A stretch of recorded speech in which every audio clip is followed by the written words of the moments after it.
Hey guys, thanks for joining me. And I want to introduce my new podcast, The Power of People Show. Been working on this for a while, so I hope you enjoy it. The great interviews for everyday successful people just like you and me, giving it back to the keys to success so you can take whatever you need from it, enjoy it. Hope you enjoy these interviews. They're pretty great.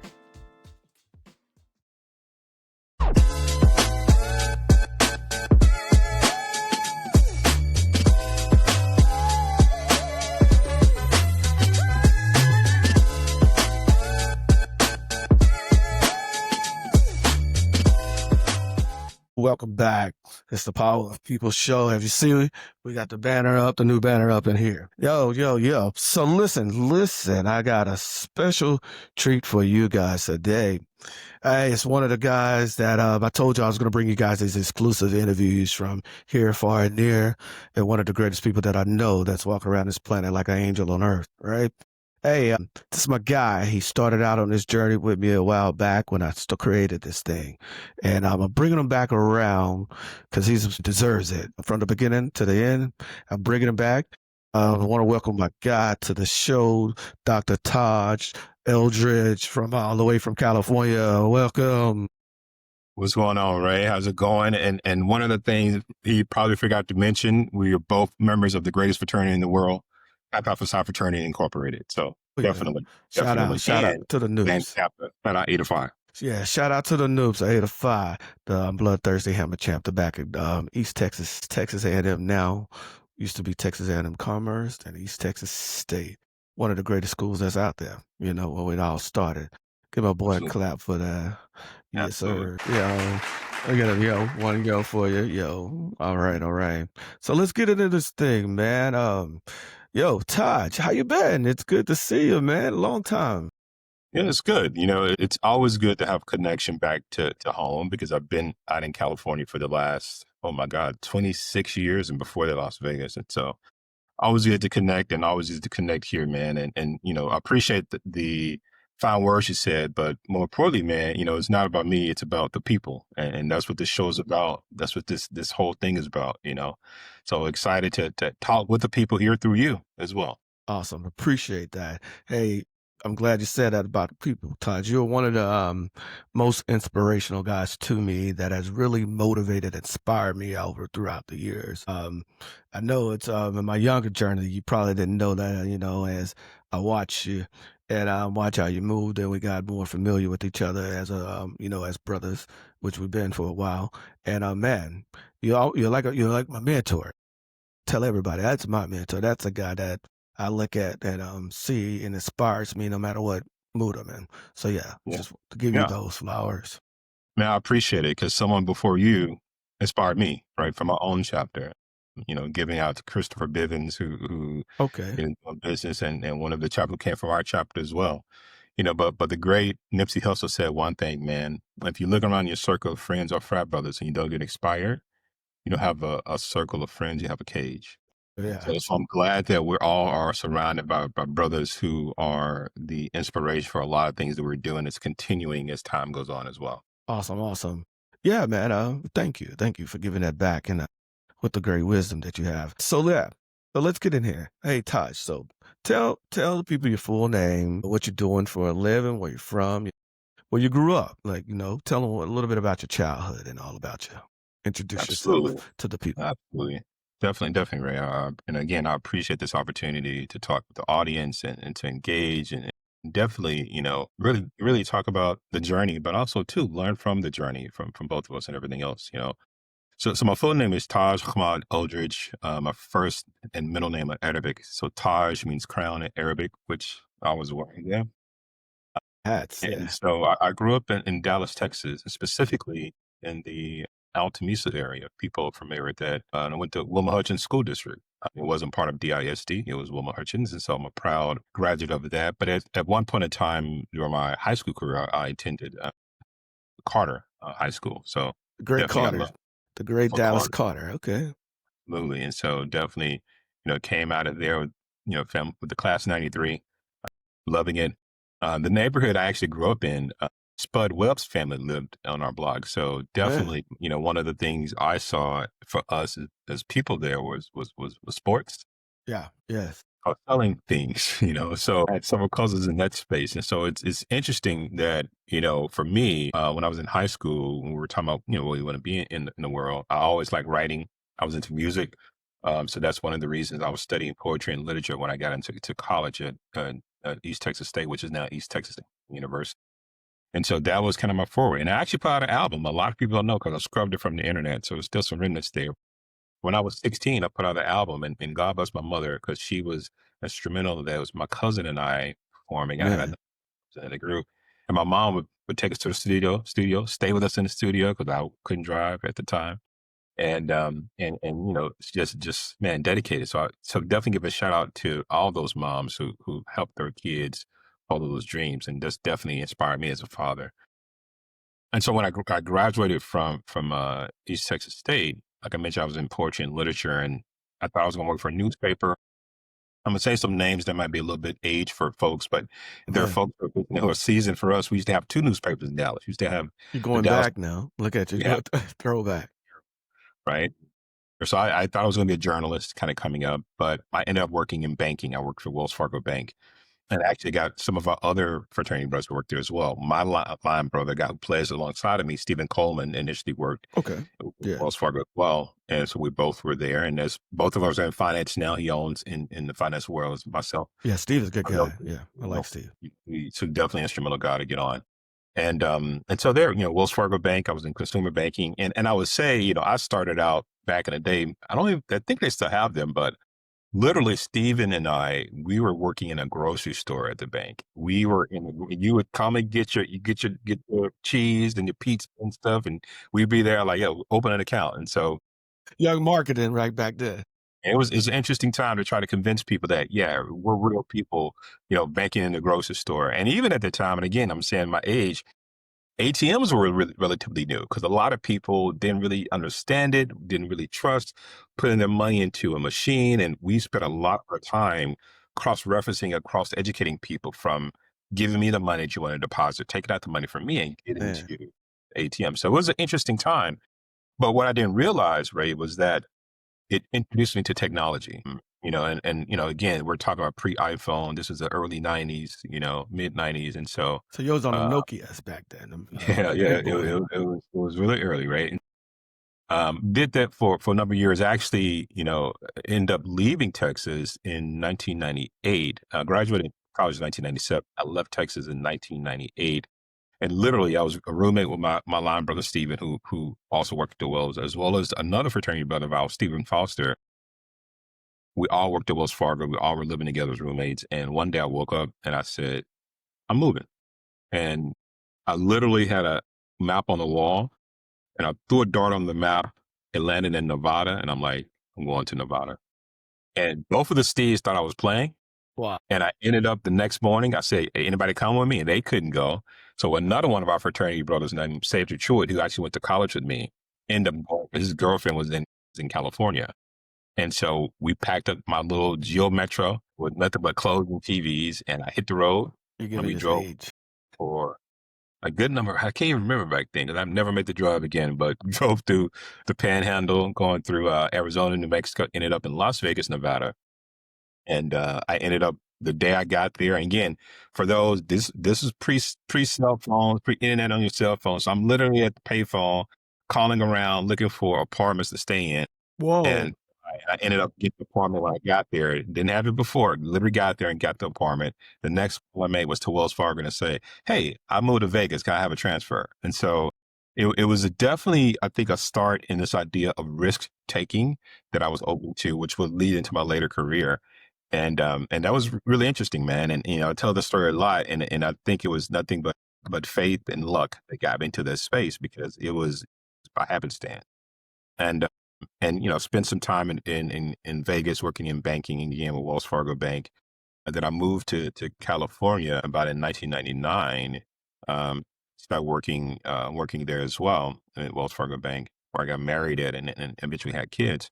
And it was interesting, because again, I never thought I would live in California and never thought I'd live in Vegas, but the opportunity arose and I took those opportunities. And I think that idea of risk and opportunity taking kind of ended up again in my later career.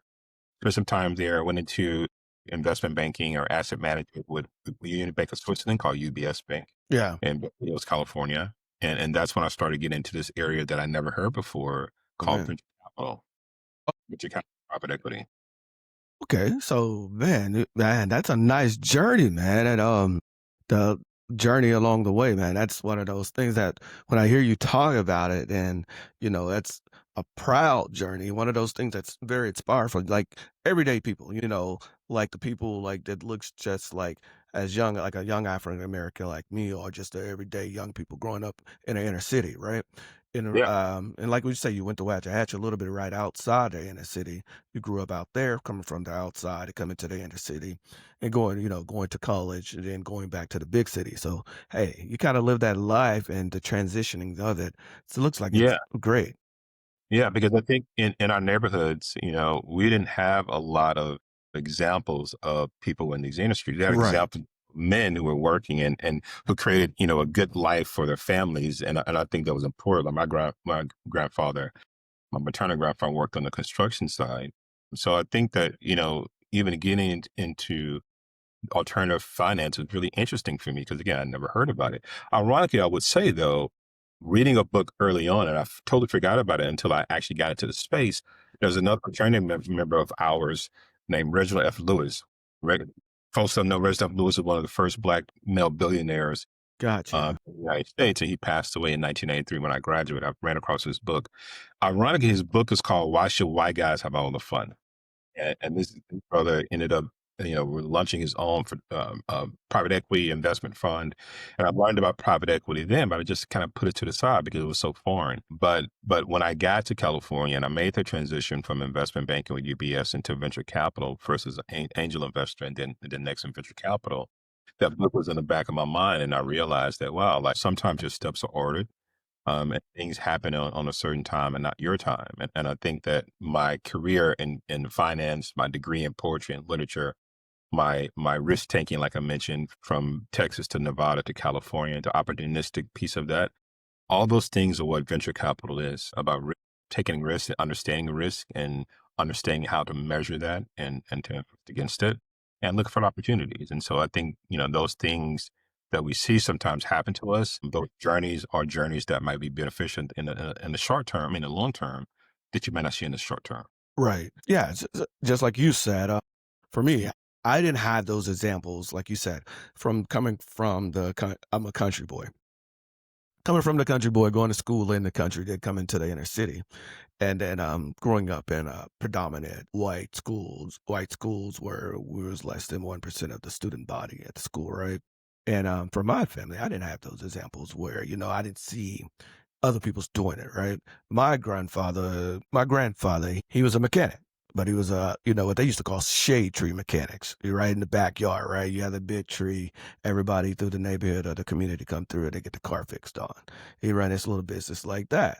Remember in my grandma's backyard, we had a big slab of concrete. You could tell, for just slab of concrete, nothing but dirt. And he'll just, put the chain on the big tree and lift out people motors, right?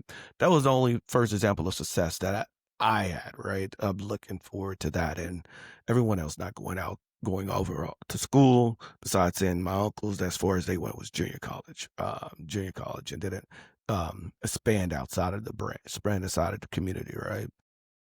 For hearing, taking risk, we wasn't taught how to take risks, right? Everything was on survival for the family. You need to go in this way, or you need to get a job and work, to survive. Yeah. But Ray, I would say this too. I think it was there, but it was disguised in a different way. And I Right. think like you talk about your father, your grandfather, and being that, what we all in the South, we hear this term shade tree mechanic. Yeah. But it was a As a, business. yeah, exactly. Now what I hear is entrepreneur, Right. right? Exactly.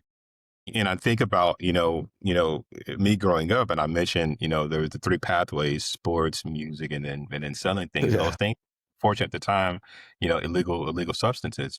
But when you really think about it, a lot of my cousins were in that space. A lot of the folks we knew around us who were in that space. They were Really really great larcenious. salesmen. They were really great in business development. They were just selling the wrong product. And I think that while some might say, well, it's easy to sell a product that you can be addicted to. And I would conversely say, well, isn't food addictive? Isn't Yeah. prescription medicine Yeah, let's give addictive? it a So yes, second there are here. I think products that are we addictive that people still sell. so yeah, And we'll we give it a just never second. had the We're gonna have opportunity as Taj a come back people to me to here real translate quick. those skills that we I have that are think we just innate, whether it's in sports or we'll be in right music, but also in we're gonna be business. And we're right back seeing with that. this. And so I think that that's been one of the things that's been really As you interesting to think me. it's I even have a cousin, having a shout little out to my cousin JR. service. But We yeah, talk a just like what lot, Todd was saying, Jeffrey Eldridge Jr. it's And, disguised it's as a different interesting. I way. hope he don't get mad at me saying this, but I It's know still a he's proud business. just like Most of I'm us proud. No, he's a don't blood, realize that and I got this is this pit. still a business that we're working on, and it's necessarily not just shown that way. And we don't really understand that because what you don't know is what you don't know, right?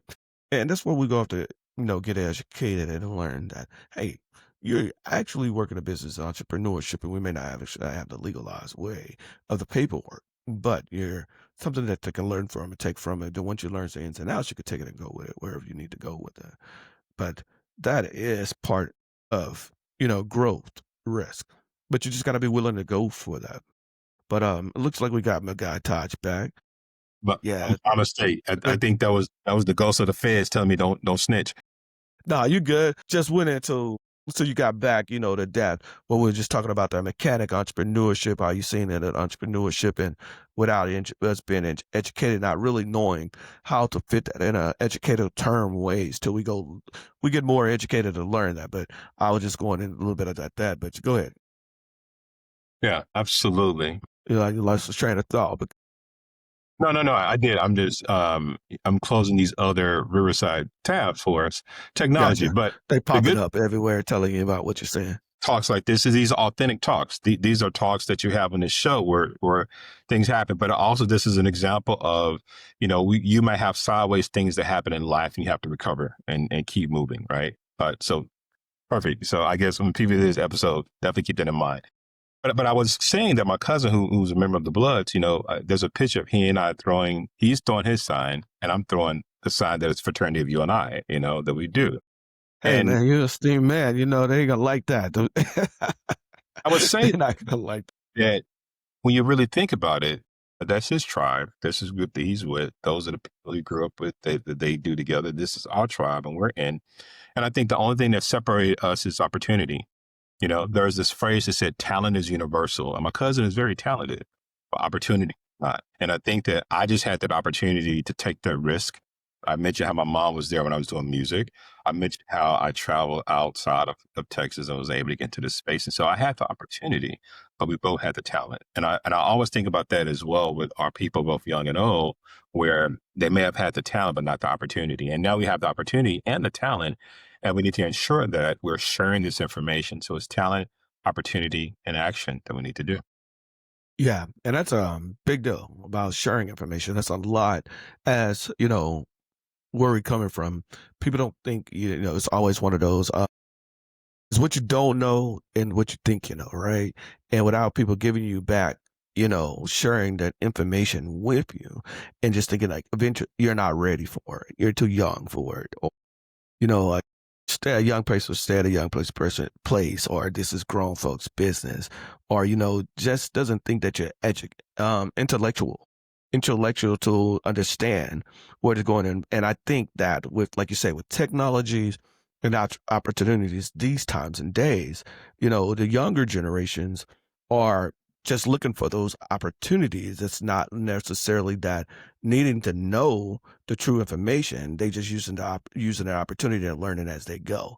I just think about, back in the days where my days, which I'm much younger than you, but just think about if they had the technology back then that created their own opportunity, not without the gatekeepers, right? So that would mean like the gatekeeper was holding the information and only gave it to who they thought was deemed worthy Yeah, enough, right? And absolutely. and that's what I hear you saying, like when you were just saying what you were just saying with your cousin. Yeah. And I think, things like this podcast is a perfect example of that, of the folks who come in this podcast, they talk about their backgrounds. And I think one person may think them just talking about themselves, but I think other says to that there's an information exchange about their pathway, and information exchange about the industry that they're in. and the information exchange is people are listening to these podcasts and listening to people speak here, and they're having these conversations when they, online or social media, or engaging with Power to People magazine, or everything else. So I think that again, the intersection of talent, opportunity, action, and knowledge are very important. Okay. Awesome. Awesome. Yeah, man. Thanks for sharing that. Thanks for sharing that. Now, what going out now after these years, when we started this podcast and magazine. Well, I started the magazine years ago, but 5 years started with doing the podcast. And I know 4 years ago, before I had my son, Ray, which is 5 now, he'll be 6 in next month, you was one of the first interviews that I did. The first person I could think of. I was like, hey, this guy got so much information and he's willing to share, let me give it back to that. Now, bringing you back this time to the podcast, you're helping me kick this thing off again, and I appreciate that. So with those over the time, I would say, give me those 3 adjectives that you would describe yourself now in this time over after, I guess, after the last 5 years. What would you, how would you describe yourself and your 3 strengths and 3 adjectives that describe your strengths? So this last 5 years, yeah, it's interesting. I think, let's see, when did we talk? Was it 2018 when we talked? Yeah.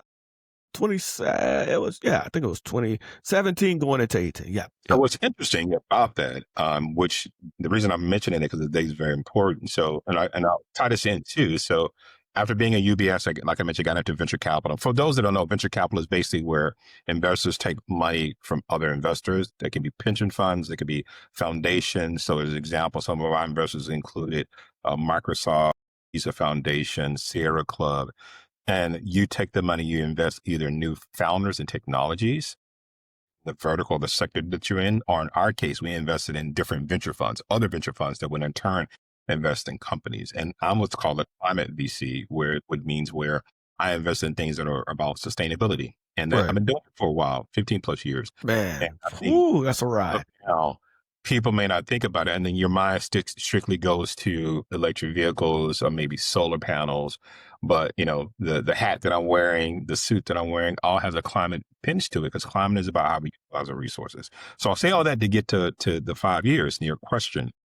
So after we had that conversation in April 1st, 2018, I was diagnosed with a disease called focal segmental glomerulosclerosis.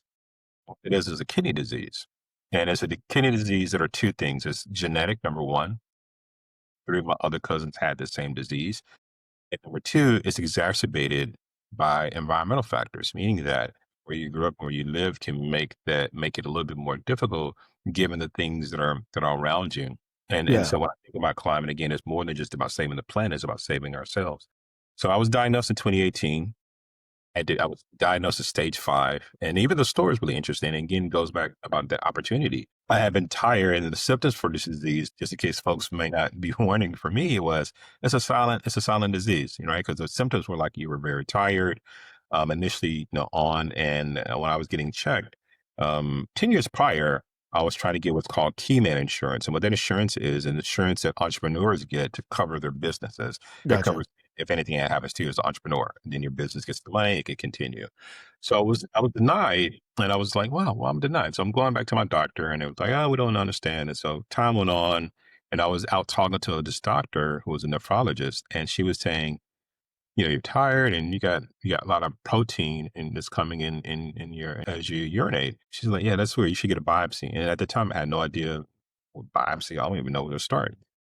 I got a biopsy, and I was stage 5, which is the last stage of kidney failure. So had Man. I not met her, had I not had that conversation, had I not had the opportunity, I wouldn't be here probably, because I would have been immediately at kidney failure, probably away from it. Like 2 of my other cousins passed away from kidney failure, one in the 90s, one in the 2000s. And then at the end, it was myself and one of my other cousins who've been sick with kidney failure for 10 years, and I didn't know. Uh, Wow. she was back in Fort Worth. The sister of the brother I just mentioned, JR. Yeah. So 2018 was a really year of discovery for me, because I was sick and I had to make a decision. Going to dialysis, if anybody in your listeners have dealt with it, it's hard. It's very hard. It's difficult. And I did it, first at home dialysis, where I had to be by myself, and it was very depressing. And I had to make a decision do I continue work and the work I'm doing because I did a lot of travel at the time, or what? And ironically, I ended up 2 years later from that in 2020, going into 2021, I opened up my own fund with two of my partners, Gotcha. include Vic. And I did it while I was sick, while I was in dialysis. I would take meetings while I'm in the dialysis chair, having Man, my blood cleaned. And so that whole experience from the last 5 years, from 2017 to 2023, I guess at 22, really taught me a few things about resilience. It taught me a few things about, you know, one of the things that people often hear about us in this fraternity is that we under pressure excel. cells. And I did, and that was a lot of pressure being under, and I'm proud that I was able to launch a fund with my partners that was able to invest in a number of things. I did a lot of speaking opportunities, literally flying to China, to Paris.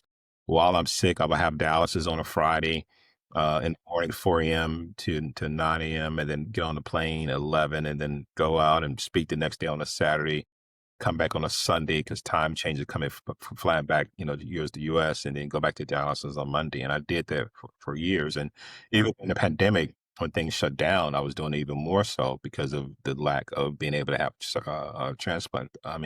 dialysis care at other places. Now, luckily, and again, the value of the frat and going back to this idea of opportunity, I was able to get a transplant in 2023. So I was only on dialysis for 5 years, from 2018 to 2020. It's a long And time. ironically, the person who I have, who was my donor, who saved my life, is the wife. We called them silhouettes of my two players at the same time I did at University of Southern California. Emma Man, McGowan is my donor, and her husband Rob McGowan was my original donor, but he couldn't donate, so his wife ended up donating for me. That saved my life. And so, for me, the fraternity has played such a crucial role in my growing up.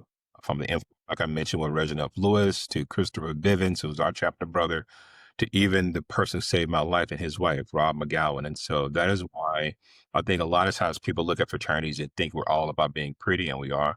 I think it's all about stepping in cane, but at the end of the day, it's about love. And I think that that was an important part of me. So to answer your question, the last 5 years was a lot of discovery, okay. resilience, a lot of growth, and finally, a lot of having a second life. Where now I'm at 50, I'm looking at Yeah. things a bit different now as well. Hold on, man. You said you how old now? No, 50, brother. I can't even tell, man. You don't even look it, man. It looks like you done turned the hand back to time. Gen Xers, we shout out to all the Gen Xers out there listening. We're making it. We got to show these millennials and Gen Zs how to do it at our age. Oh, that's funny, man. That's funny. But no, you look good, man. And those are great. I think those describe you perfectly, actually. Because you won resilience, going through all of that, and you prospered. Prosperity is everything. I see that all over you, man. And just to learn the journey, I remember back then during those times, when I was calling you, and you was telling, you would just take the time out to just have a short conversation with me when you was in the chair. And I was very fond of that, because I was a man over here fighting for his life, and you taking a moment it's just to have a conversation with me. I'm trying to get started, and you over here trying to figure out where you going at the same time, where you going, and how to keep going forward in your life. Yeah. But That those was a conversations gave me life, yeah. and I would say that too for anybody that's listening. If you have any family members, or if you don't, go down to your local dialysis center, just sit with people. Because I think those conversations allow people who are going through that to take their mind off of what they're going through. Because it's a difficult disease that some people don't make it even while they're going through dialysis. My cousin, perfect example, she ended up passing away in 2022, 21, I believe. I can't remember, one of the two, and passed away in hospice. And so I think that again, that reach out from you to me helped me. I don't think you, and I've never told you this, but it helped me more than it helped you at the Oh time. man, appreciate that. I appreciate that. It really means a lot to me, especially, man. You're gonna don't make me cry today. I ain't trying to do it. That's one thing we as black men need to do: be more emotional. Definitely. Yeah, definitely, definitely. It's crazy, that you talk about, how the frat has been a help towards you, and been a blessing towards you, because I remember when I was going through undergrad, and one of the frat brothers, I think his name Eric. Eric works with the One Family, the radio station, Radio One, and I think he had a similar situation as yours, where he was having kidney failure, and through him being a part of the fraternity, I think he got with the Shriner. He started shrining and all of those, and do those benefits that he got through those organizations and going through those, I think he was able to get a new kidney as well that saved his life. That's kind of, man, that's crazy to hear that story in your story. And it didn't even resonate with me until you just repeated your story. Cause I remember, just, I think we had a random conversation. I had a random conversation with him, and I haven't seen him in a while. And it was right in the beginning of it when his career was getting good. And he was one of the producers at Radio One Yeah. here in Dallas. Yeah. And he was just talking about it. And I was just very, shocked by it. You never think of people around you or in your peer group or around and just in your circle. You never know what they're going through, right? And you, if you don't really reach out to them and have those Yeah. conversations, you just Yeah. never know. I think it's very Now, I'll tell important. you this, when I was going through my scenario, I was very public about it. I was extremely public. I did podcasts, I did interviews, I was on TV shows around my illness because I wanted to do three things. Number one, I wanted to bring awareness to the disease because it's a disease that impacts a lot of African Americans and a lot of us suffer in silence. Like my cousins did. I never knew that my three cousins had kidney failure. And had I known, I think I would have been a little bit more ahead of the curve in preventative measures, or not even preventative, but understand the risk that are there. Again, going back to the term of risk. Number two, the reason I did it was because, as I was starting my company, if you're starting as an investor and you're starting a company, your health is a huge part of whether or not your investors will invest in you. They want to know that there's somebody who's going to be leading the company that is healthy enough to do it. And so I disclosed it because for me, at the very beginning, transparency was important to the partners I was working with. So I did that and sometimes, some of my colleagues said I shouldn't have done it, but I was very proud I did it. And They say you ironically, shouldn't have, and it made you vulnerable. yeah, Saying to make you vulnerable to people. but I would tell you, God willing, my career took off like crazy, Man, during the time I was sick. And so it was definitely a benefit. And I think number three, the reason I did it, and years later, I hear from others who are saying about it, there are so many people in different industries that are going through things. I had people going through cancer and they approached that whole scenario different because they saw me thriving while being sick. So so I think a lot of times too, a lot of times we do things, um, sometimes for ourselves, but also we don't realize the things that we do that benefit and impact others. And I think at the end of the day, that's what people is about having that impact that we see.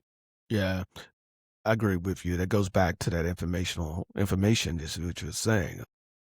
Like you're saying, you was able to be vulnerable enough, but at the same time, you're giving a lot of information, and you was giving information back to people, not knowing who it may have helped, right?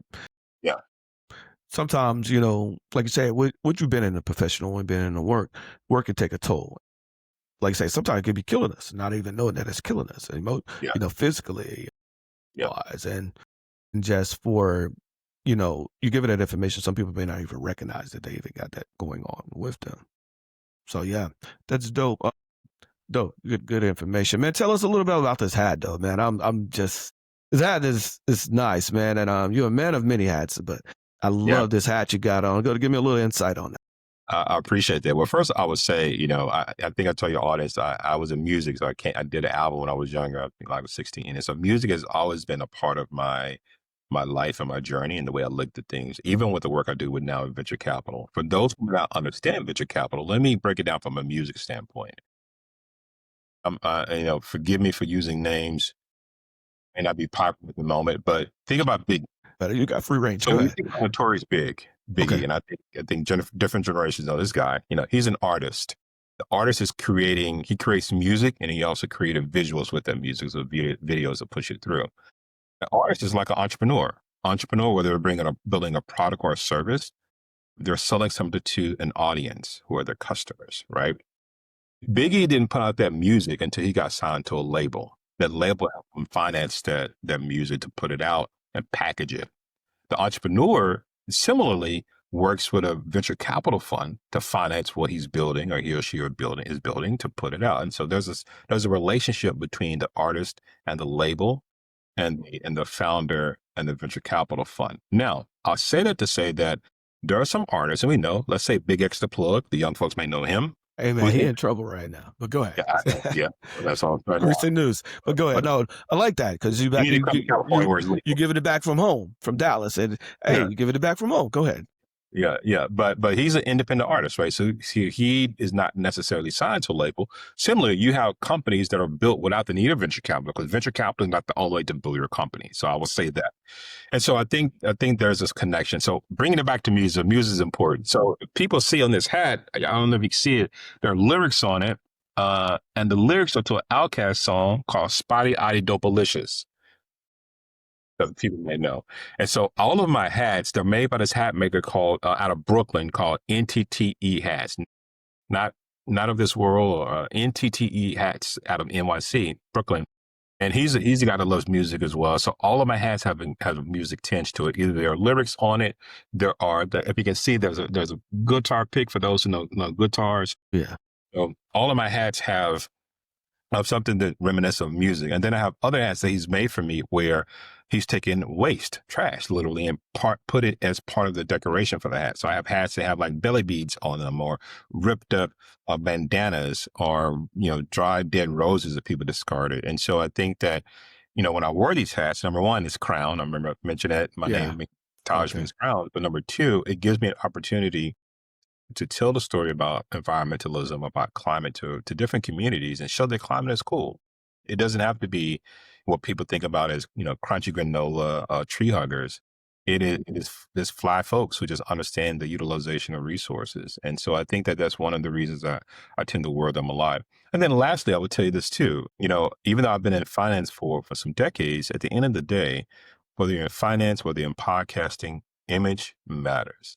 When you turn on your TV and you look at the people on TV, you look at the weather people, you look at the newscasters, whether you're looking at in Dallas, Channel 4, 5, or 8, I think it's still there.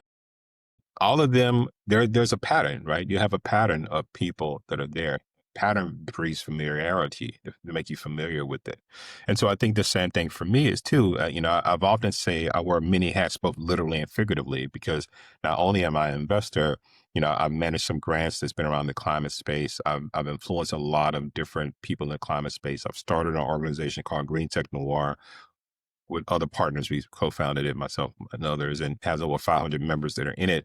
Black folks all across the world, not just in the US, but getting into the climate space. And so, being able to speak in Dubai, China, and all the other things, where when people see the hat, they recognize the brand, so to speak. And so, It's kind of it's your a brand. process with it as well. Yeah. It's kind of like your own little style of brand and your touch on it Yeah. on the venture. Exactly. And again, for me, it allows the branding is as important as the story, and everything falls back to storytelling. And so there's a purpose to the hat. There's a stories around the hat, similar to when you have some folks who have different type of brands or stories around the brands as well. Nice. Nice. Man, that's a good one. That's a good one because man, bing, yeah, lights going off. Here you go again. You just make something when a light bulb just went out when I was just having this conversation just yesterday with my wife, and I was telling her about um how certain branding, certain information at the right time, the way you brand it to give it, and it brings back the eyes back to whatever you're selling, your product, or whatever it is that you're putting in an atmosphere. It goes back to how you brand the information to whatever it Absolutely. is. Yeah. Absolutely. One caveat I missed during my journey after I ended up working in banking and in venture capital. Like I said, what got me to venture capital is I was part of a number of different startups as well. One of the startups that was acquired called Textopoly, that was in mobile marketing, early BlackBerry days, and another company that was in the fashion space. And that's what actually got me into environmentalism, was fashion. I used to work with this brand called Boswell, who was founded by the late designer or Air Boswell, that most people may remember or know from being one of the greatest designers for men's basketball, who really turned how men in the NBA were dressing. So, Yeah. in that process, I started seeing a lot of the waste that's in the industry of fashion and apparel. And that's what got me to climate, a number of years ago, over 15 years ago. And so I think that, again, marketing was a huge part of apparel, part of what we did at Boswell, and translated to the other businesses that was in. And you hear these stories, right? Like Barry Gordy, for people who don't know, might be a little younger, who founded Motown. He said he was influenced by the auto industry and how the auto industry created their assembly lines. So he had assembly lines of musicians that created their product. And so I say that to say that I think that most of the great entrepreneurs, they are voracious with education and studying and looking at other things outside of what they're doing, because you never know what can influence the work you're currently doing that is outside of the scope that you're doing as well, and beat your competitors, really. Yeah, yeah, right. No, no, that's great. That's great. So we're talking about hip hop Mhm. and your venture capital journey. Man, what influence on hip hop had you experienced with venture capital? I know you don't work with many artists, but give the people how how hip hop, how the culture and venture capital ride together, and and how your experience has been. Absolutely. One of the other reasons I dress the way I dress, I wear jewelry. I don't have my, you can't see my chain, Hey, but you hey, know, you don't have to be iced. Hey, we know you got the ice. We know you. Hey, you and, don't. but I would say the ice is sustainable because it's made from carbon that's been captured in the air. There you go. No knock on Rick Ross, but ain't nothing wrong with lab diamonds because they're actually better for the environment, and no people are getting killed for them. But I would say that in my career, there's a really big firm, venture capital firm called Andreessen Horowitz. Mark Andreessen, for those who may not know, he founded Netscape back in the day, which of course became the precursor of what we have with the internet. And his venture firm is, a large venture firm. And one of the guys there, uh, in Horowitz, white guy, grew up in Queens, actually, in Queensbridge area.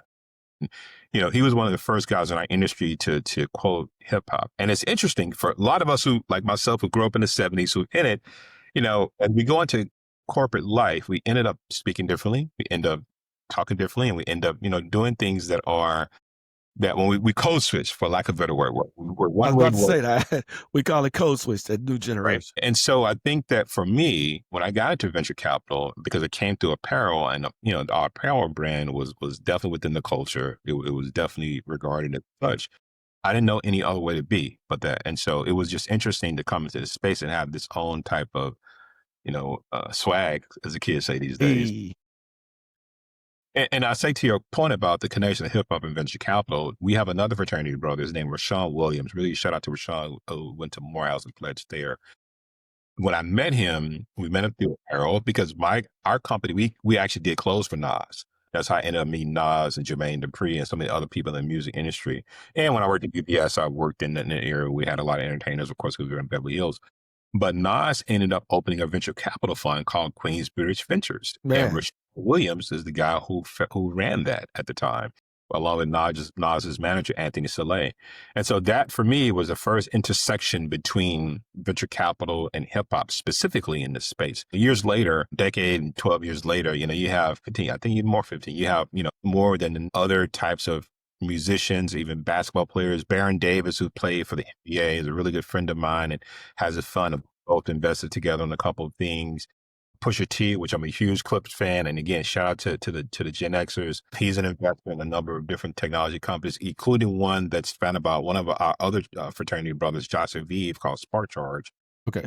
Oh So yeah, that's been a really telling story about how hip hop and venture capital have been combining lately. Because again, it's the influence. Another company that we invested in and got acquired was invested in by Jay-Z. It's called Altro. It's a fintech company. So shout out to Michael Bolton, that's the founder there. But nice. then again, I didn't even know he was in the venture capital. You haven't even heard about it yet. We got a hands in everything. some money, yeah. So and there's so many artists that are in it who are understanding it, and there's more. And it's interesting enough, to you saying that, I've spent the last 25 years or plus, I would say, in the finance world, from investment banking to commercial banking to venture capital. And now, like I mentioned, as I'm turning 50, one of the things I'm realizing is that, success is more than about money. Success is also about purpose, and it's also about joy, right? A lot of times We were stressed out. And the other thing that I would say after having a kidney failure and then having a transplant, what I've learned is that life is short, number one. And number two, I'm going to value, be selfish with all of my time, meaning that I'm going to do the things that I would like to do, that I want to do, as opposed to what I have to do. And so that leads me to, I think people have been knowing this, that me kind of leaving the venture capital space, we've made investments in our Include Fund, Fund One. Hold And on, now, hold on, hold on, hold on. Let me roll that back. Hold on. I think I just heard you say something that I wasn't ready to hear. Hold yeah, on. man. Yeah. All Yeah, man. right. Now, let's see, with the drum roll just coming through. Now, hold on. What was that announcement? Did I just hear a exclusive announcement on here? Yeah. I'm gonna run them drums back one more time, and you go where you need to go with that. Here we go. Yeah. No. I appreciate it. I appreciate it. All You, you right, know, Taj. I haven't talked about this, a lot, but I think, what I've learned, and again, post transplant and post traveling, and especially I'm in the climate space too. And we all know what's happening right at the moment in our country around diversity and climate with the administration. But, one of the things I started thinking about, to your very question about the intersection of hip hop and venture capital. So music has been my mistress for all of my life. It's what made me happy. It's what gave me purpose. And it was aligned to a lot of things that I've done. And so I've decided that, stepping away a bit from venture capital, stepping away from doing the venture capital investing on that end, and I've been doing a lot of media. So, I opened up a company called Taj Media Holdings, and, we're exploring different areas. We have a show that's still again around the climate space that we're developing. Proud to have people like the Schwarzenegger Climate Initiative as partners there, supporting the work that we do. Is that Arnold? Yeah. It's ex-governor Arnold you talking Yeah, about? of California. I had the great opportunity to speak in Vienna, Austria, at his Austrian World Summit about it. And I always joke that he gave me the most club shayest introductions in Vienna. Man, it was so dope. But yeah, so we were looking to develop we're in the process of developing a show that's around the idea of sustainability and technology, and really just helping people, going back to the power of the people, literally, for that as well. In addition to that, me and other partners in the finance space, we're forming this idea around a podcast that combines and talks about the intersectionality of hip hop music and venture capital, wealth creation. And again, one of the things, I think, me growing up in the '70s, you remember all of our favorite artists, Rakim, Big Daddy Kane, if you want to go even Schoolie D from the Philly side, to the Feel the First crew in Dallas and all these other folks. And we couldn't even imagine that how hip hop has been so ubiquitous now in everything that we see, and how you have like Jay-Z and others who are literally billionaires because they've taken that music, they've taken that influence, they've taken that branding and expanded that. And so the podcast is definitely talking about that way of getting new artists like Big Us Plug and others to think about ways early on of how to diversify and early on use it. And it's the same with the athletes. I think the NBA, out of all of the sports leagues in our country, I think the NBA and the NBA players, and shout out to the NBA Players Association, I think they've done a really great job of educating those athletes and saying there's going to be a life after basketball. Similar to artists, there's going to be a life out music, to where you need to prepare for it. And how do you look at deals and not just being an investor, but actually be an owner and build things. And so I think that's important to me. And again, purpose for me is loving the intersectionality of music, of venture, entrepreneurship, and technology, and globalism as well. Man. Yeah. Hey, I caught that. Thanks for sure. Hey, that makes sense, but thanks for sharing that with us on this podcast, the Power of People Show. And Smart Mom, I didn't tell you first because it came out. So definitely, this is definitely something to where, No, as people hear this who may know me in the industry might gasp that I'm definitely not doing it anymore at this point. so what making you, kind of lean that way and eventually decide to go ahead and push the button on this? Yeah. Yeah. I think, again, and it's funny, the questions and the sequence that you've asked about the last 5 years would transform me to the intersectionality of hip hop and venture capital. I think those things converging with did it. I think, again, when I had my transplant, I began to realize the finality of life. I realized the finite nature, that there's only so much time you have. And I was blessed to have a second life, so I'm blessed to have a rebirth. And so that rebirth is one of the things that was constantly in my mind about one of the things I want to rebirth. And so there was a lot of changes I made in my life. For example, I stopped drinking when I got sick. And so I haven't had a sip of alcohol in a number of years. You're a vegetarian, right? I mean, a vegan, right? You Or a know, vegetarian. I'm trying to still figure it out. and with having kidney disease, for me, it was a little bit difficult. So I definitely stopped eating red meat and beef. I've been focused on pescatarian with a chicken diet. So fish and chicken has been it. But I definitely would say, for anybody listening that's growing up in Texas, veggies were like you would get mashed potato here and there, but that would be a small part, but the protein would be big.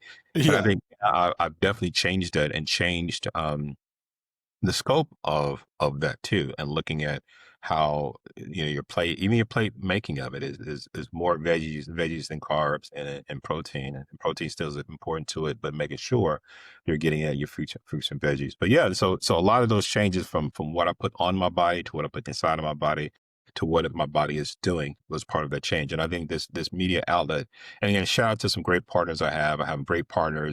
There's companies like that we ended up starting. I'm a founding advisor of a company called Clean Energy Culture, clean with a K and culture with a K, of course, for the noobs. Uh, Okay. was looking at the intersectionality of music and climate, so we put out music on that end. Partners there like Micah Hawthorne to this TV show play that we're doing with my partner John Reed and We Are Sky, the great firm, to this podcast, Bars and Sense is what it's called. Well, a good friend David Russell, who's in the private equity space, and so all these things has just given me these outlets that have been there, but now it's a great time to utilize the outlets for the things they need to be utilized for. Awesome. Awesome, man. Hey, man, don't forget about us over here. Hey, hey, we're definitely enjoying, this opportunity as well. Absolutely. So with all of those in this venture capital space, tell me what was one of your favorite moments or someone that you work with that it really inspired you, that was inspirational to you, inspired you in that professional space that you had a great moment and that you just reminisce and it can always bring you back to the beginning of time. Yeah, well, definitely. I think there are two. I think number one, people don't realize, and I think that it's interesting when you sit back and I'll start giving these names of Charles King. I mentioned Rashawn Williams, Chris Lyon, Low Tony. All these names I'm mentioning are all members of Kappa Alpha Psi Fraternity Incorporated. So it gave me great pride and pleasure that there were so many of us in the venture capital space that were really got great black men making great moves from there's a fund called Slauson Ventures here in Southern California, where both of the members are members of our fraternity. One member is an Indian American guy who's also a member of Kappa Alpha Psi, who went to UC Santa Barbara. But so, I love the fact that we've had these men of achievement in this space of venture capital that influenced me. And I always talk about my membership in it. Definitely with me chartering a few chapters within our fraternity. Then I think the second thing that was really influential to me, I've made some really great investments. I'm really proud of the things, and not just from a monetary standpoint that we made it and we got a return, but mostly because it changed the way people think about. Like one of the favorite investments I've made was this company that was building electric airplanes, and it's called Amp Air. And we hear a lot about electric vehicles, electric EVs, and things like that, but electric aviation is changing it. And I'm proud that one of the investments that we made when I was in Los Angeles Clean Tech Incubator did that. But I think one of the last, I would say, the most important investment that I made was in, again, actually to our fraternity brother, Josh Aviv. If you have an electric vehicle, folks who've ever been in an electric vehicle, it's a great thing. I have a BMW iPhone myself, but I think that, what he built with this idea of on-demand charging, and it's great. And so for me, you know, seeing this guy that I met, gay relationship, I actually brought him into the fraternity. He's a Yeah. member. He was initiated at Commerce Greenville Alumni Chapter in Texas. And I'm just proud when I see him on CNBC, when I see him on Bloomberg doing interviews, because again, his success, it impacts my success. And that's great because it's from an investor standpoint.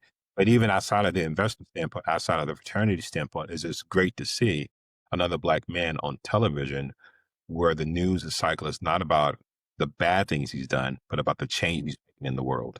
So that's what venture capital is to me, and that's why it's been important. That's great, inspirational. Yeah, because I kept up with Josh. I seen Josh, and just to be in our circle of friends at the frat, man, he has an amazing story himself. It's something that he just tried to do on his own out of a simple idea.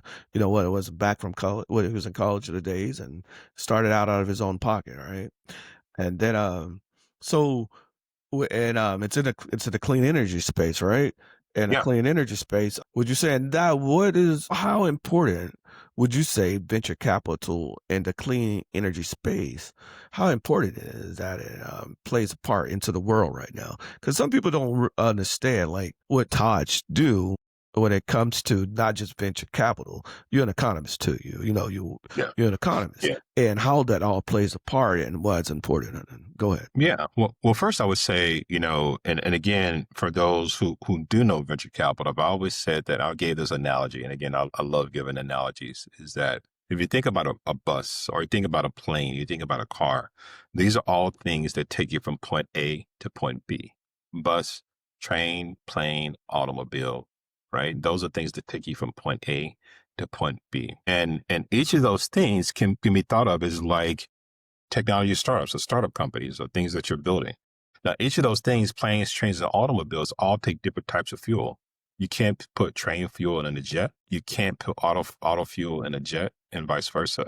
And so I look at the fuel as that's what venture capital, that's what private equity is, that is investment banking, that is CDFIs, that is foundations and MRI, PRI investing. What I'm trying to say is that venture capital is not the only way to build a company and to finance a company. There are several different things out there. So that's the first thing entrepreneurs should think about and know that you can do. Even on the podcast side, I think people see a lot of things like Patreon as a really great tool to finance the podcast because it's crowdfunded, supported by the All people who are right. listening. And so I think that to your question, yes, venture capital plays a huge role because venture capital is about risk.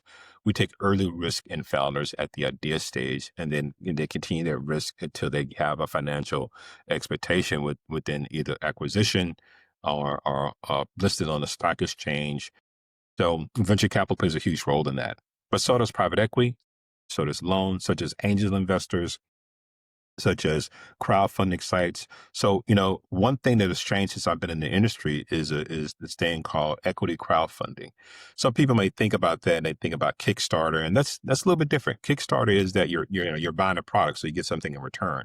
But when you think about programs and platforms such as Republic, such as WeFunder, such as Start Engine, those companies allow you to be kind of a mini investor yourself. You're investing in these companies, using their platform to invest, sometimes as little as $50, and that it allows you to do what we do. And what we do really is that we're taking other people's money, so it's a bigger pool of money, but we're saying that I believe in the person, I believe in their idea, and I believe in the market.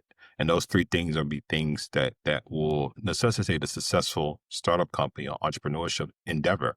And so I think again, if you're talking about the clean energy space or any other space as well, private equity is a part of the capital stack and successful factor in that space. Yeah. Good. Yeah. Good. Information. Good. Thanks for sharing that. If you could, so what? So let's think about it like this. So say someone started from ground up. What? How would you advise them if you was giving them information, right? And they were saying, I don't really know how to go about funding, where to get started, or to go find someone that could help them. Like, so with that, from that venture capital or going to private equity or going there and they have no idea. Just say they don't have the information. They don't even know where to get started, period. They just know they're an entrepreneur. They got a great idea and they about to they know this idea could work if they had the right people to help them. Yeah. Well, first thing I would say is prove the idea that it can work, right? A lot of people have ideas. I always say that the good ideas have many fathers, but the bad ideas are the orphans, meaning that everybody thinks they have a good idea until they realize it's a bad idea. Right. And what that means is that before you start seeking funding, all those other things, test your idea, not just with people you know, not just with your friends and family, but total strangers. The first things first that we always talk about when people are getting funding is look for the free money first, because what people don't realize is venture cap, we just don't give away money. We give away money for part of equity ownership, similar to private equity. So what that means is that it's very expensive money. And there's a phrase we often use where we say debt is cheaper than equity. Equity is the private equity, is venture capital, alternative investments. That's that capital. Whereas debt, you think about it as loans, everything else. your loan might be a certain percentage where we're taking a huger part of your company and not just a percentage of what you borrowed. So I would say that's the thing to look at the difference between venture capital and everything else is, that should be something when you're ready, go to it. But in the beginning, the first thing you should do is test your model, test your MVP, your most valuable product. And what you're doing with that MVP, you're saying, I believe X, if I do X, Y will happen. If I create X, Y will happen. If I have a service for X, Y will happen. And from that, you could do, and like right now, in the 90s when we started, it was much difficult, but now you can do Google Forms, you can send emails out, you can do surveys, you can do all these things to get a lot of data on whether or not what you're building makes sense for the market that you want to go after and understanding that. So I think that's really great. And even before you get to, back in the day, and I would say back in the day being, 10 years ago during the Obama administration, those sites, like I mentioned, Republic, those equity crowdfunding act sites like Republic, WeFunder, and Start Engine, a lot of us in our industry kind of looked down on it because we were like, okay, you have these novice investors coming in, they don't really understand how to gauge, and now it's a different story. So I say all that to say that even before you start seeking out venture capital funding, go there as well. That's a great tool to utilize to say, this idea, all right. And some of these sites allow you to start from the MVP phase where you're not pre-revenue and those things as well.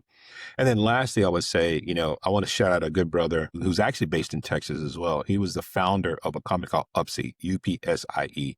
Clarence, but shout out to Clarence. And Clarence is literally right now, as we speak, he's creating this tool to answer these questions that people might have about venture capital. He's one of the great examples for me of the type of funds that we would invest in that I would like. He Okay. started as a founder. He understood the ups and downs of being a founder because it's not always pretty, definitely not always pretty. And he ended up going into venture capital with a firm called True Ventures. And so he's been making investments himself as a VC himself. And so he's on TikTok. If you look up Clarence Bethea, Bethea, he's on TikTok, and he's literally giving the game on TikTok. He's giving advice about venture capital, how to approach VCs, We how probably to need to get him on here one day. well. Yeah. And so I think that's an important part of it. That is, part of it as well. So I'll say it again, test your product and find out if it makes sense on that end. Number two, look at other platforms before you start getting into the expensive money, like other grants and things of that nature that's literally free. That might be in your city, that might be in your state, that might be federally. And then go into, even look at those equity crowdfunding sites like I mentioned, and then go after, if you want to, VC or venture capital. And at that stage, you'll look at funds that may do what's called pre-seed, which is early before you have the idea, or Right. seed, and so forth. And so I think it's a lot. And again, there's even CDFIs, community development finance institutions, that are out there to help and assist as you're building businesses. Because not all businesses may be valid for venture capital. If you look at that plane, trains, and automobiles, I would think that the plane might be venture capital suitable because we want to see companies that shoot up, you know. But you may have a really great company that might be like, like a bus. They're just steady and just making money from out the gate.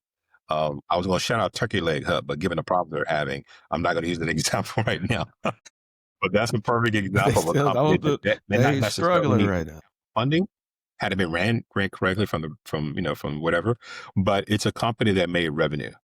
Or even look at companies that I think the Daiquiri Shop is something that's in Dallas now. Something simple. I think a brother from Cap Alpha Science owns a company like that. So those are the examples of companies that you can build that don't necessarily require venture capital funding. And then lastly, I mentioned Patreon. If anybody listened to the podcast, Joe Budden, another perfect example where it's not about venture capital funding from him. It's been about sponsorships, brand deals, and in Patreon as the way that he's been making revenue with his podcast. Yeah, that's one thing that I'm glad you said that, because that's one thing that I eventually will need to look into as far as where I'm going with this Power of the People show, right? For Yeah. myself, and I try to take this from what I see it as. I think this is a good product. I've obviously I got people with great information as you, but that's just more of my resources, right? The resources and just learning how to put those resources to work, make my resource and put my resources to work for me and opportunities like this. So let's have a little fun. Have you experienced any type of adversity yourself it's been in your profession? What kind of type of adversity you experience and how you Diversity? overcome it? Yeah, adversity. Oh yeah, I think there's a lot of adversity. I mean, of course, one of the things that's evident a lot is this industry was not uh, we joke and say it didn't have a lot of color into it, both literally and figuratively. So it wasn't a lot of us in it early on. So it wasn't a lot of that examples. And I think, what that translates to is a lot of times, back then you would have a lot of disconnects because, some people get opportunity that others don't necessarily get. But I think, that's changes as we get more people that look like us, they give these opportunities. And so that's changing. But I think that's been one of the things that's been really interesting is the adversity of it and the race has been a part of that adversity. I think another thing too is that, we talk about the way I presented myself from the hat to the jewelry to everything else is that it's for me, it's about authenticity. And a lot of times, when people are being their authentic selves, that may not translate to a lot of things that some people in certain industries like venture capital may see. And I think for me, I've overcame that adversity by realizing that money would come and go, but your dignity, your purpose are the things that need to be constant in your life. And so when I began to realize that and realize that not, it's a phrase that we hear in the South all the time, especially if you play dominoes, not all money is good money. And realizing that in the very beginning for me was one of the ways that I overcame a lot of adversity, where it's been a challenge around what do you do with the decisions that you make as well. Yeah, how's the family doing it? Yeah, the kids are great, man. I'm blessed to have three young adults.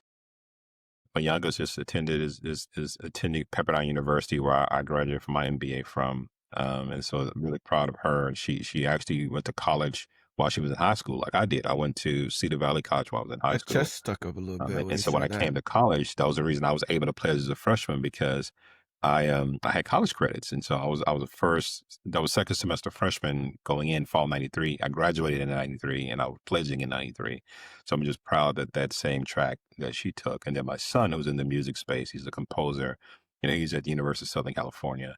So again, proud of him that he was able to make the transition. Went to college courses while he was there too. And then lastly, my oldest Ava, she went to art school and definitely has been down that way and then that path in art and in education now. So but family is important. I think that I'm proud again. We talk about the generational pull and uh, how the next generation, you want them to do better than you. But I think that for me, it also is understanding that the next generation will see things totally different. Like I don't think my parents could imagine the work that I do, and I know I won't want to even imagine the work that my children would do. So I'm really excited and proud about that. Yeah. You kind of live through their lenses sometimes, as is like you said, through the art of your daughter, and your son, and the composing music at USC. Can you only imagine if you was at USC and they had but they got the new art school with Dr. Dre and Yeah, yeah. uh, uh I, and that guy? yeah.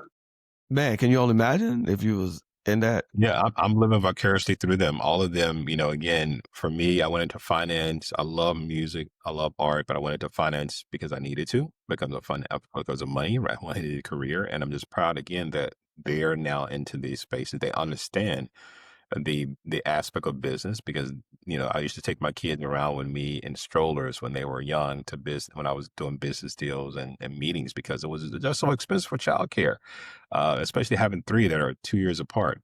But I'm so happy that they are realizing that monetization matters. And I think this whole generation, I mean, shout out to Gen Z, shout out to Gen A's.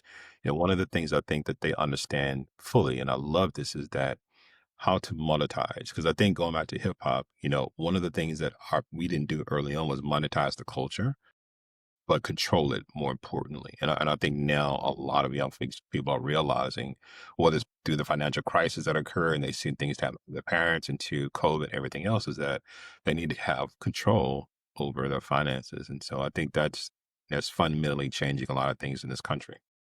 Man, that's another conversation we're gonna have to have off of here. Well, you talking about that? That's another thing that's been on my mind. But I do want to tell you, tell Luke, um, it's kind of seeing where he's going. It's a good journey, right? It could be inspirational. Well, I say that because, like I said, young people are learning your potential and things like that. Have you ever watched the Quincy Jones documentary on Netflix before?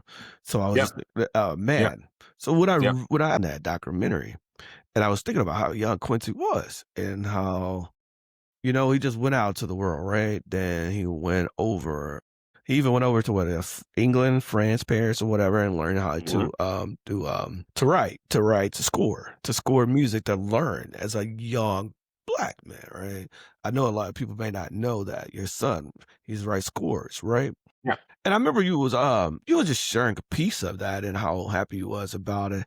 And, that was kind of crazy to see him at that age doing something. I tied those two. I was like, man, the only other person that I knew that has been one of the greatest producers or the greatest writers of all time, in my mind, from going from Dean Mark Camp Basie to all of the blues, all of the jazz. I'm even discovering Michael, then discovering Will, and Mhm. all the Fresh Prince and writing all the old movies, and as for him directing, then going back and scoring everything itself based on what he learned from a white lady over there, overseas, right? To go back and doing that. Then to see his son do it, man, that inspired me, and it would kind of when I'm listening to music and just different things, random things pop up in my head, right? Like electricity, right? So when Saturday I don't know. I think oh, yeah, you remember when I just called you, I text you at the blue, like, "What you doing right now?" And you was like, "I'm in a meeting, I'll hit you back." And, well, electricity was going off, bing, bing, bing, bing, bing, bing, bing, like that, right? So, I was in a mood, and, this Pharrell song popped up. It was just one of the way that Pharrell produces music, some of it from moments, different moments, and, to get me going, right? And it kinda motivated me, inspired me, and and I can only think of, that movie, the movie that he did with the girls.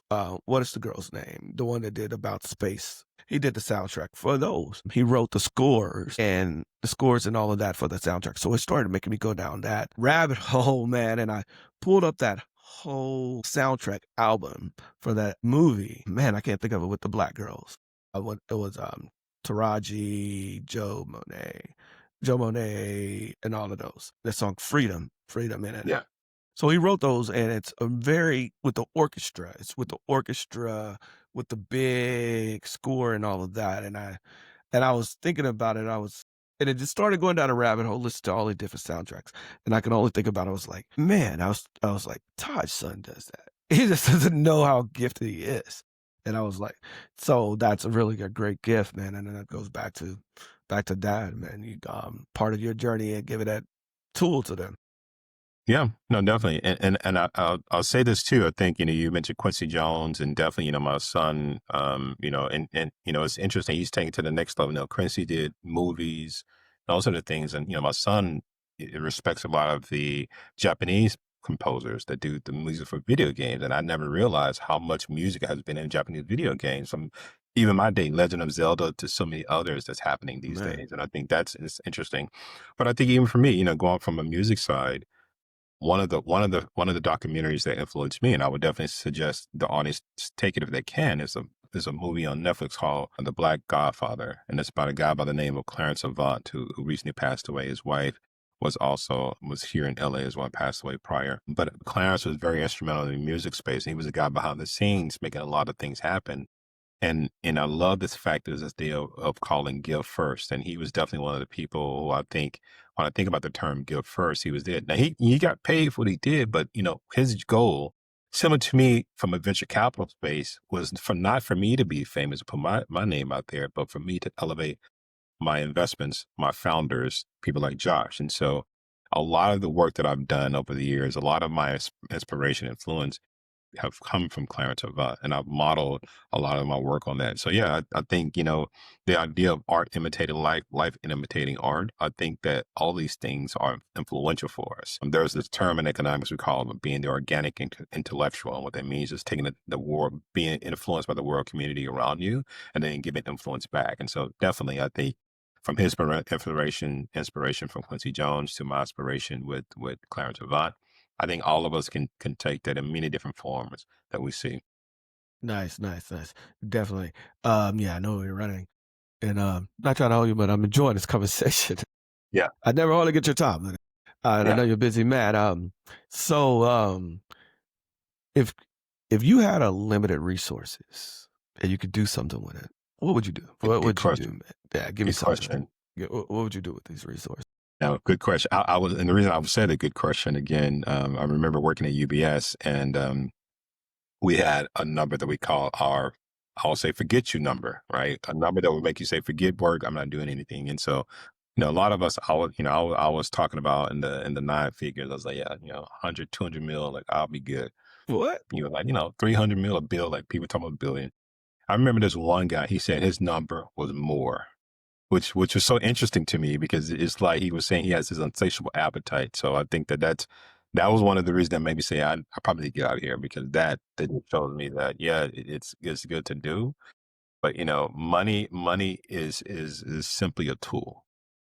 And I think, to your question about if there were resources, financial resources and others, me going through what I went through, and knowing that on the Black community, we have so many different diseases and healthcare issues that we faced, from access to food, to all those things. I would definitely be in that space. And again, that's environmental. There's a school where I grew up in the Wilma Hutchins area called Paul Quinn. It's a HBCU. Nice. And shout out to, again, another fraternity brother is the president there of Yeah. Kappa Alpha Psi. And they did something that I think is unbelievable in the state of Texas. If you know Texas, it's God, family, football, and sometimes football comes before family. But they literally took the football field and turned it into a community garden. And so for me, what that meant was, now that I'm in California, I have access to, we joke, there's a store called Erewhon that has like these $25 smoothies and craziness and Yeah. stuff. And it's interesting. Last night I had, no dairy dessert, which is interesting. It was just nuts and all this sort of stuff. It was great. But I think that, again, what I would do is ensure that a lot of communities, just not just in our communities in Southern Dallas, but in so many different other Black communities, that have access to great healthcare, that have access to great food, because I think those two things stunt innovation. Again, I already told you, and I mentioned my cousin JR, the ideas are there in our communities, but a lot of times those like ideas don't even get off the ground, regardless of funding. They don't get off the ground because people's lives are cut short from health. Okay. People's lives are cut short becomes a necessity to do things because they need to make money. So I think that, having access to great health, having access to great food, and then having access to capital to start ideas on a clean slate is what I would definitely put my resources to. Nice. Yeah, yeah. I know you was talking about Paul Quinn, and you mentioned it, and about the gardening or whatever, man. Like I was speaking with you earlier before I got a chance to get back with you. I was just volunteering at the church that I attend. Besides Paul Quinn, like you said, to turn the football field to a garden. This is the only other place that I have seen that turned something to a garden. This church that we recently joined. We've been looking for a home church over here. It's called New Life Community Church over here in Little Inn. Actually, they have sit on like 21 acres. They turned probably they turned like the size of a football field on the land to a community garden, and they take just volunteers in, and they go groceries and food to give back to the community, because there's not too many people that have gardens or right or fresh produce. And it was just crazy that you just mentioned that. I didn't ever think about that. I didn't ever think about that again, direct food. And I know, like, when you say you're from Dallas, I think it in Bonton, where they started to say Bonton that Farms. at Yep. Bonton Farms, when they was talking about it's like a food desert over there in that area, and how important it was to bring. I think they started a small community over there, a small Mhm. community garden and whatever, and starting getting some kind of funding without having any grocery stores in the neighborhood and stuff like that. Yeah. And that's climate. So when I talk about being a climate investor, when I talk about being an environmental investor, that not only includes electric vehicles, electric airplanes, and not only includes solar panels and wind turbines. It includes alternative materials, like I mentioned, the hats and waist. It includes, using bamboo for clothing, like on the shirt I have on some bamboo clothing and silk cravat. It also means agriculture. It means, utilizing things where you don't have pesticides that can cause health issues. And you're learning about things like crop rotation. And it's interesting, we talk about your grandfather and his probably grandfather understood sustainable farming back then, but they didn't call it sustainable farming because it was just farming. But so now when you're coming to the space and you're doing these things, it makes sense. And it is a space to where you're making these things occur. So that's one of the things that's really interesting about it as well. Nice, nice, nice. Yeah, definitely dope, dope. And just say my godmother, her husband and his three brothers, They actually have a black-owned farm in Louisiana called Three Muse Farm. You probably I don't know if you ever heard of it. Three Muse Farm, man, they are dope. They older brothers.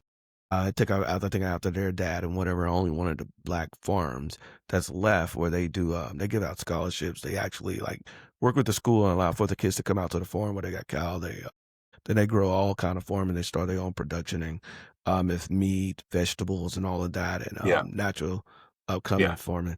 You definitely should check them out. Three Muse Farm. And when I saw that, man, that has been another inspirational thing. I'm just telling you, man, you have a real print out here on that global and climate and venture capital thing that you have done. You have opened my eyes to look at things different around me and seeing that it's more of us in doing things. It's just less of us know. The less of us know and don't know where to look to see those Yeah. things. And I'm very proud of that. If you ever get a chance, look up the Three Muse Farm. We'll Three do. Muse Farm, man. That's We'll do. For the like audience as well. yeah. Anybody else in the audience, go look up Three Muse Farm out of Louisiana. I think it's yeah, it's on the southeastern side of Louisiana. Like I don't want to say Shreveport or Ruston, and this part of the from us is East Texas, farther going into Louisiana area over there. But definitely, you'll definitely be very surprised when you see it. It's good guys, great opportunities, and to invest in that, or anybody that's want to go look out for black-owned farmers. It's not that many of us out there, and not many that is out there left, but we are out there in all the kind of fields. So, man, give me some fun. What's a fun night out for Taj? What is something fun Taj Yeah. like to do? What's fun, man? What is something about Again, you? music is my mistress and my passion. I recently went to the Cleo Soul concert at the Hollywood Bowl. For What? those, check out Cleo Soul, Cleosol. Phenomenal singer. Seeing her live is just great. And that's for me, that's fun. That's really going out hearing live music, hearing new artists, You really kind of dancing now? creativity. So I think that's important. Are you dancing now? Dancing, hey man, we're first of all, yes, definitely that's it. But for those who may not know, look up the Hollywood Bowl in LA. It's a phenomenal venue to hear music, and so definitely, I think that's a space I love to hear. It's expansive, it's a great amphitheater, and it's just great to hear that sound in the open air Yeah. that you'll see there too. All right. Awesome. Now, what would be if you could give back some of the keys of success to the people? So keys of success or to leave something with the people, what would you leave with them? Give them a little something to leave with the people. I appreciate that. And number one, I would say, Ray, this has been a great opportunity and conversation that we always have, and it's great. And I think before I talk about those keys, I would say that, for people listening, we don't need any more VCs. We need more innovators. We need more entrepreneurs. We need more people who are doing this work and who are thinking about new ideas and coming out there. So we need those. And so definitely that's one of the things I want to encourage. But I think on the success piece of that, for me, I think always be inquisitive, always learning, always reading, whatever it is, listening to listen to podcasts, discovering things. Get your Columbus on without Okay. being extractive, without taking. But what I mean by that is go outside of your realm, leave Spain, go outside of your neighborhood, outside of your circle, and grow and learn and think about things. Like I said, I never would have got down the pathway I'm in venture capital and climate if I had not been inquisitive and always thinking about what's new and being, taking those risks. You don't have to take the risk I did of moving to a whole new state and just dropping in. But I definitely say that understanding the idea that things that come to you may come from other sources. And I gave the example of Motown and the auto industry. So I definitely think that being intellectually curious is number one. I think number two, keeping a good network. One of the things I would say, your network is your network.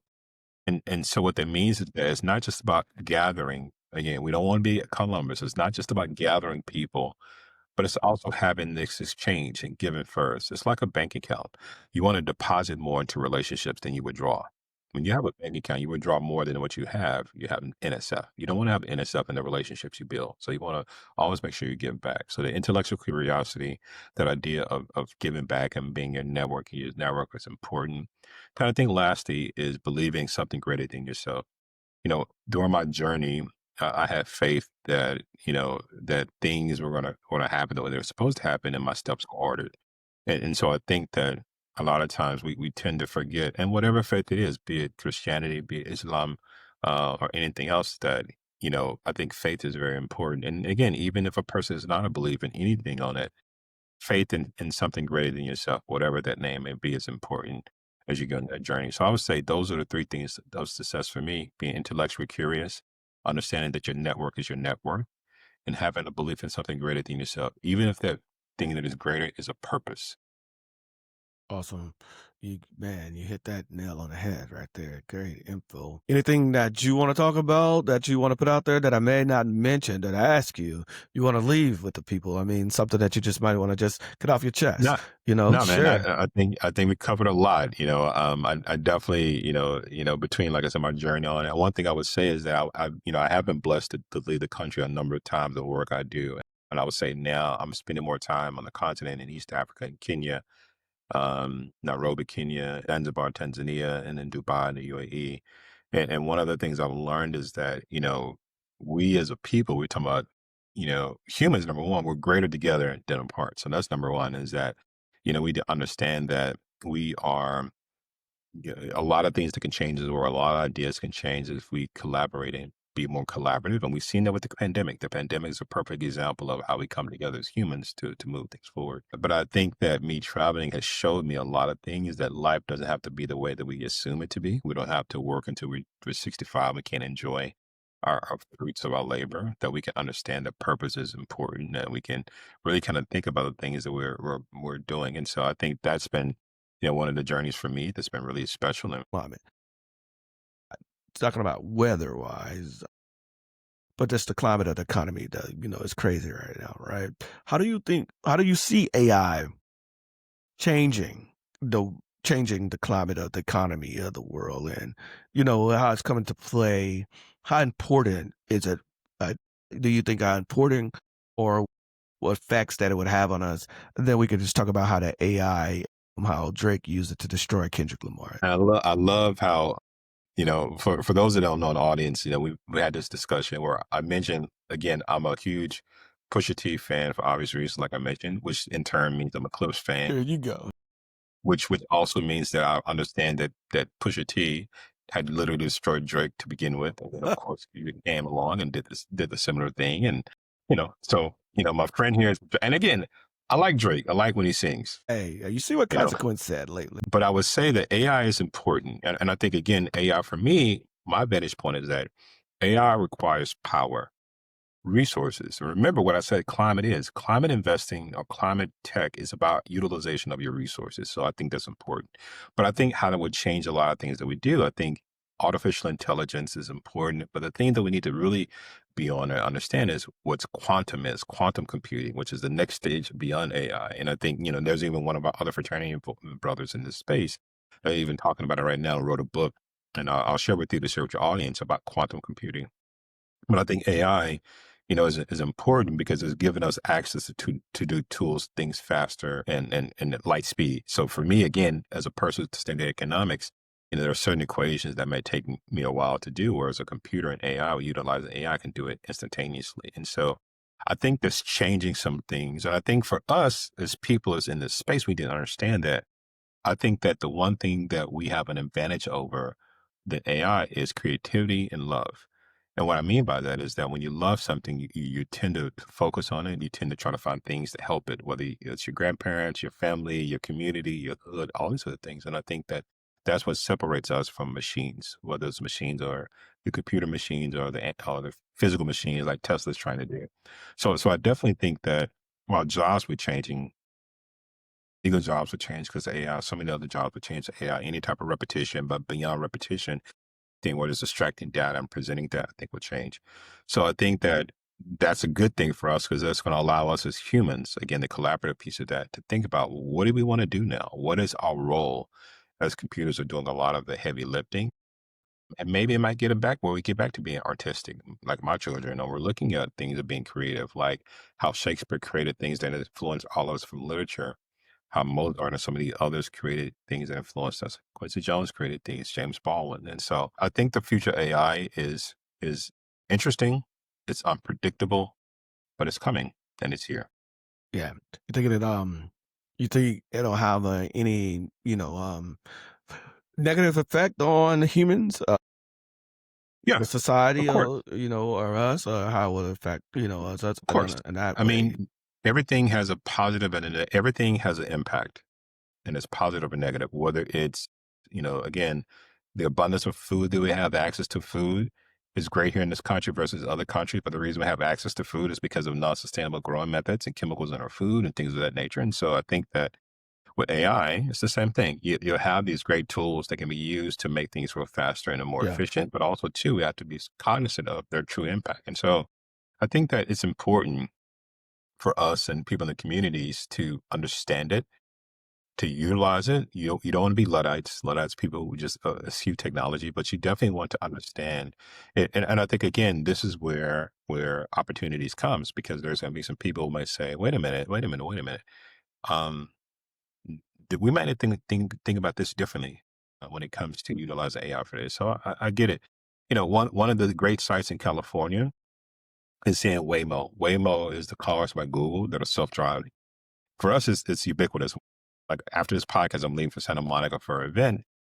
You see all these cars where there's no one in the front seat because it's all autonomous driving. And it's just interesting. And again, that AI's effort is really impacting the things we do in our daily life, and it's so common for us now. Even I mentioned Tesla and their Android that is a physical robot. We're Mm. going to see that he's Scary. selling the Optimus and he's saying he's selling it. So we're going to see that more. When I was growing up, you had the Jetsons and they had, the robot as a housekeeper. And, I have a Roomba that's literally a robot sweeper, broom. Yeah, And so but I think you're going to see that a lot more in the space as well. And, again, technology is important. AI is important. And it is about the ebb and flow of how do you go too far versus how do you go in it. And I think the same thing about social media. Social media is good. It gives awareness. It's connected people, but also it can be a time consumption to stop us from creating. And so I think that it's, everything is important and everything has balance. what about in the music industry? What do you think about AI in the music industry? Yeah, as the gentleman that was previously mentioned utilized it. Goat, one of the I think it's goats. going to be really interesting. You had Timbaland who signed an AI artist that got a little bit flack from that. Again, for me, that's why I say I think creativity should not be something that should definitely be more human. And I think whether it means writing scripts, writing lyrics, but I think again it's a balance, right? Like I think it's very creative that the artist Drake utilized the AI to have those voices. It was very creative on it. But I think that again, music is something I love, and I think when I listen to music, it's more than just about lyrics. It is about understanding where the person's writing from. The person may be writing from a sense of pain, a sense of anger, a sense of joy. There's a song from Stevie Wonder that's called "Isn't She Lovely," and people may not realize it was about his daughter. Oh, And so nice. I think that music matters, and music is an emotional piece that makes us human. It separates us from music and emotion, I should say. It separates us from machines. Nice, nice. I agree with you. I have a lot to talk about on that, but we'll discuss that another Yeah. time. We're running a little long, and I know you got places to be, man. I'm definitely touched. It's been great, man. I'm really happy to have you and have this conversation. To have this conversation, inviting you to the Power of the People show to come back to grace us, giving us some little exclusive information. So tell the people what's going on with you now, where they could catch you up, drop some of your social media, or how to follow you along your journey. Yeah, and I appreciate that. And again, it was a pleasure being on the podcast. I appreciate, having the opportunity to talk to your audience, talk to you, and just kind of talk and just have this thing what we do often so people can kind of drop in on some of our conversations that we have. But again, thank you for inviting me and being on here. Like I mentioned, Include Ventures, which is the venture fund I co-founded with two other partners. We finished deploying our funds there. So I'm kind of taking a back seat there. I'll still be venture partner, which means like a partner emeritus, but no longer really kind of making investments on that end, even myself in the investment space. And I also manage a group of grant funding that we gave funding to a number of different universities through an organization called Jobs for the Future, funded by Aries Charitable Foundation, which is a private equity fund in their foundation. And so gave it about gave out $5 million to a number of universities. It was a $19 million project that literally is preparing people for jobs of the future in the climate space. So I'm happy that it's been deployed, that's being out there. And now for me, it's really discovering, and like I mentioned, the creativity part of it. That I mentioned that I was so envious of my own children with Taj Media Holding, and so definitely be on the lookout for our newest podcast, Bars and Sense, for the show that we're producing. That'll be on social media and in due time, and Clean Energy Culture. Check those folks out and the music we've done there. But people connect with me, then can definitely connect with me on LinkedIn. It's the business social media, so definitely connect with me on there. And just look Taj on my Eldritch and you'll see the hat. Definitely, that'd be the first thing you'll see. Yeah, nice, man. What was it, Taj? Once again, thank you. Ladies and gentlemen, this is Dr. Taj Older. Thank you. Have a good one. Thank you, Taj. All righty.